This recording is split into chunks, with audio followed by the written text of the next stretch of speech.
54 kilometre પ્રતિ કલાકની ઝડપે દોડતી 180 મીટર લાંબી ટ્રેનને પ્લેટફોર્મ પર ઉભેલા માણસને પસાર કરવામાં કેટલો સમય લાગે? તો આ રીતનો પ્રશ્ન હોય તો સોલ્વ કરો. ચલો, એક વ્યક્તિ અહીંયા ઊભો છે, તેને ટ્રેન જે છે પસાર કરે છે. કેટલી લાંબી છે? 180 મીટર લાંબી છે. તેની ઝડપ કેટલી છે? 54 કિલોમીટર પ્રતિ કલાકની તેની ઝડપ છે. હવે આ વ્યક્તિને પસાર કરતા કેટલો સમય લાગે તેવું પૂછ્યું છે. તો સીધી વસ્તુ છે કે આ વ્યક્તિ એક પોઈન્ટ તરીકે આપણે વિચારીએ તો આ ટ્રેનની જે લંબાઈ છે તેટલું અંતર કાપવું પડે. તો આપણો તે અંતર થઈ ગયું 180 મીટર જે ટ્રેનની લંબાઈ છે. ચલો આપણે સૂત્ર મૂકી દઈએ કે સમય બરાબર અંતર છેદમાં ઝડપ. અંતર આપણા પાસે કેટલું છે? 180 મીટર. ઝડપ કેટલી છે આપણા પાસે? 54 કિલોમીટર પ્રતિ કલાક. પણ અહીંયા આપણે ઓપ્શનો જુઓ તો સેકન્ડમાં જવાબ આપેલો છે, તો આપણી ઝડપ પર મીટર પ્રતિ સેકન્ડમાં કરવી પડશે.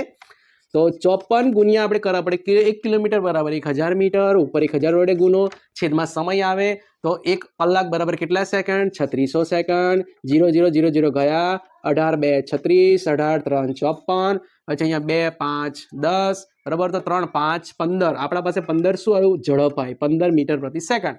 હવે ભાગ્યા આપણે 15 કરી દઈએ બરાબર, તો આપણને જવાબ આવે 15 1 15 ને 2 તો 12 સેકન્ડ જેટલો જવાબ આપણો આવે.